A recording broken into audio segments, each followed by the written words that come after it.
हम लोग विश्व भारती जन सेवा संस्थान के लोग जो एनजीओ चलाते हैं और पूरे देश में करीब 10 स्टेट में हम लोगों का संगठन काम कर रहा है। और ये संगठन बेसिकली बना था सहारा इंडिया स्कीम के खिलाफ। आप सबको पता होगा, इसमें से ही बहुत सारे साथी ऐसा होंगे जिनका सहारा में लाखों रुपए फंसा हुआ है। ठेला चलाने वाले, खमचा चलाने वाले, भीख मांगने वाले, पोछा लगाने वाले, घरों में ऐसे ऐसे लोगों का सहारा में पैसा फंसा हुआ है। हम लोग लगातार संघर्ष कर रहे हैं। ऐसा कोई दरवाजा नहीं है जहां हम लोग नहीं गए।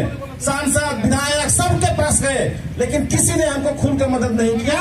कोई मदद अगर किया और संसद में अगर बोलने का सबसे ऊंचा आवाज में बोलने का काम किया तो भाकपा माले पार्टी के माननीय सांसद सुदामा प्रसाद जी ने किया। और ऐसा किया कि बोलने पर विरोध कर दिया वित्त मंत्री जी को।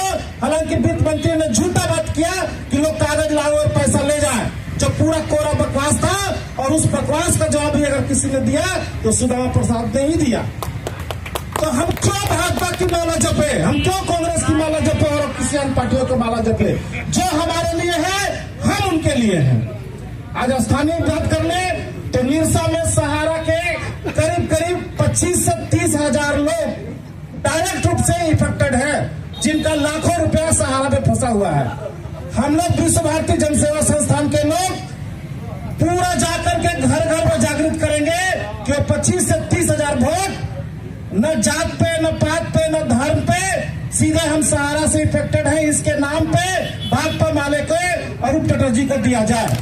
इसके लिए हम लोग दिन रात तक मेहनत कर देंगे, एक कर देंगे, छोड़ेंगे नहीं। अब मैं आता हूं साथियों, कल आप सबको पता होगा कि एक झूठा संकल्प पत्र झारखंड के रांची में जारी किया गया। देश के सबसे निर्लज, सबसे कमजोर और सबसे बकवास गृह मंत्री माननीय अमित शाह जी के द्वारा अपने सारे संकल्प को सुना जो कोरा बकवास था, लेकिन उसमें एक संकल्प लिखा नहीं गया।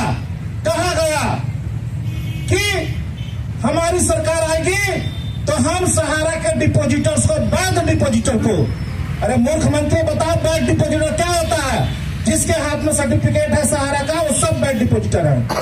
उसने कहा कि मैं आऊंगा तो पाई पाई का भुगतान कराऊंगा और भुगतान करा रहा हूं।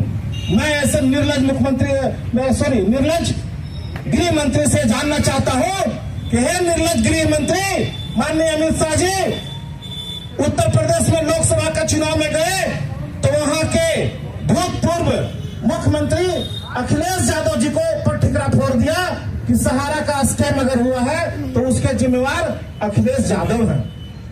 और यहां आए झारखंड में तो ये ठिकरा फोड़ दिया कि हेमंत सोरेन 10 साल से क्या कर रहे थे। अरे किसको मूर्ख बनाना चाहते हो? देश के गृह मंत्री के साथ साथ सहकारिता मंत्री खुद तुम हो, और सहकारिता विभाग का ही एक केस है जिसमें लोगों का पैसा फंसा हुआ है। क्या कर रहे हो? 5,000 करोड़ रुपया इसने सहारा सेवी के रिफंड खाते से गलती से सुप्रीम कोर्ट को कन्विंस करके लिया, और आज 5 साल से पैसा लेकर के गुलछर्रा उड़ा रहा है और लोगों को पाई पाई मिलने को मोहताज कर दिया। 5,000 करोड़ रुपया में अभी ताजा आरटीआई जो आया है उसमें मात्र 1,000 करोड़ रुपए का भुगतान हुआ, जिसमें कि 5 साल में करीब 700-800 करोड़ रुपया केवल इसका इंटरेस्ट बना होगा। तो ये कर क्या रहा है? अपनी गलतियों को ठिकरा हेमंत सोरेन पर, अपनी गलतियों को ठिकरा अखिलेश यादव पर फोड़ने का काम कर रहा है। ऐसे निर्लज गृह मंत्री को जवाब देने का समय आ गया है। तुम देश के दाता नहीं हो, तुम भगवान नहीं हो, तुम जनता का नौकर हो। नौकर बनकर के रहो, मालिक बनने का प्रयास मत करो। ये पैसा हमारा है, तुमको देना पड़ेगा। और हमको आज बहुत खुशी की बात है कि एक अच्छे प्लेटफॉर्म से हम लोग इससे जुड़ रहे हैं और अपनी बात माननीय विधायक जी के द्वारा आने वाले जो झारखंड विधानसभा होगा यहाँ भी गूंजेगा, क्योंकि इंडिया गठबंधन में ये लोग हैं। और ये आवाज नवंबर महीना से जो लोकसभा का चुनाव, लोकसभा का सत्र होगा, वहां भी माले के 2 सांसद तंबू गाड़ चुके हैं, उनके माध्यम से पार्लियामेंट में भी गूंजेगा। तीसरी तरफ विश्व भारती जन सेवा संस्थान के लोग माननीय सुप्रीम कोर्ट में भी हम लोग दस्तक दे चुके हैं। हमारी सुनवाई जारी है, वहां भी हम भारत सरकार को घेरने का काम करेंगे और सहारा को सबक सिखाने का काम करेंगे और सबका भुगतान दिलवाने के लिए काम करेंगे। इसके लिए एक मजबूत टीम हम लोग किए हुए हैं। माननीय विधायक जी, मैंने पिछली बार कहा था कि मैं हर तरह से आप लोगों को मदद करूंगा। इनका ये कह देना ही मेरे लिए बहुत बड़ा अच्छा लगा कि चलो कोई तो है जो कह रहा है कि हम मदद के लिए आगे आए हैं। यहाँ जितने भी लोग थे, इसके पहले आपके जो यहाँ की जो भी वर्तमान विधायिका है उसके पास भी हमारे लोग गए थे, उसने पत्र को देखा तक नहीं। यहाँ जो अभी सांसद बने हुए हैं उसके घर भी गए, उसने कुछ किया नहीं। तो कहाँ जाए हम? काहे का भाजपा और काहे का ये हम लोग हिंदू हैं कि क्या है ये हम लोग जानते हैं। ये हमको दूसरा कोई सर्टिफिकेट नहीं देगा। हिंदू और मुस्लिम के नाम पर लड़ाने वाले को इस बार सबक सिखाना पड़ेगा। इसीलिए निरसा में हर धर्म, हर जात, हर भाई को अरूप चटर्जी के लिए निकलना है, इनको जितवाना है। हम लोग भी दिन रात एक करेंगे और इस लड़ाई को जीतेंगे। साथियों, इस देश में एक बात अंतिम में कह करके खत्म करेंगे कि इस देश में हमने न कहीं पढ़ा न सुना कि देश का गृह मंत्री मानने को तैयार है कि स्कैम हुआ है, लेकिन उसका स्कैम पे कार्रवाई नहीं करता। ये सहारा के हाथों कठपुतली है। सहारा का इतना बड़ा स्कैम है, ये अपने मंत्री गृह राजनाथ सिंह जी को सहारा से और लखनऊ भेजता है मस्ती करने के लिए, और ये लोग करोड़ों रुपए मलाई खाते हैं सहारा से, और ये लोग बोलते नहीं हैं। आज तक आपने कभी न सुना होगा न देखा होगा कि इस देश में ऐसा कोई गृह मंत्री बना जो किसी प्राइवेट कंपनी के साथ खुल करके इस तरह से काम किया। ये कहते हैं कि हम लोग पुरुष, जो वल्लभ भाई पटेल हमारे माननीय गृह मंत्री थे, जो देश ही नहीं पूरा दुनिया उसको मानता है, वैसे लोगों का चरणों का धूल भी हम लोग नहीं है, उसके नाम पर लोग वोट लेने का काम करते हैं। लेकिन क्या कभी सुना कि वल्लभ भाई पटेल ने जो बात कहा वो बात पूरा नहीं हुआ?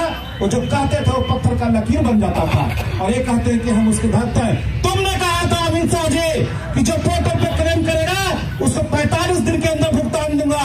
तुमने कहा था कि जो खाऊंगा मैं खाने दूंगा, जो लोग गलत करेंगे उसको सजा दूंगा। क्या किया?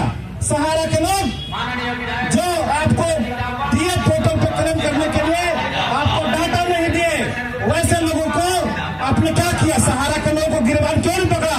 जो लीक करके दिया था कि अगर हम गलत डाटा देंगे तो हमारे ऊपर कार्रवाई करो, तुमको लीक करके मिला, तुमने कार्रवाई क्यों नहीं किया? सहारा के लोग डाटा नहीं दे रहे हैं, जो पोर्टल पे क्लेम कर रहे हैं उनका डिफेंसेसी लगा करके बाहर भेज दिया जा रहा है। 99% लोगों को हटा दिया गया, और सबसे ज्यादा अगर कोई इफेक्टेड है तो हम झारखंड के लोग ही हैं, और उसमें भी निरसा के लोग तो सबसे ज्यादा हैं।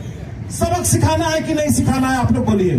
सिखाना है। इस बार निरसा से एक मैसेज जाएगा पूरे हिंदुस्तान में कि हम किसी के नौकर नहीं हैं।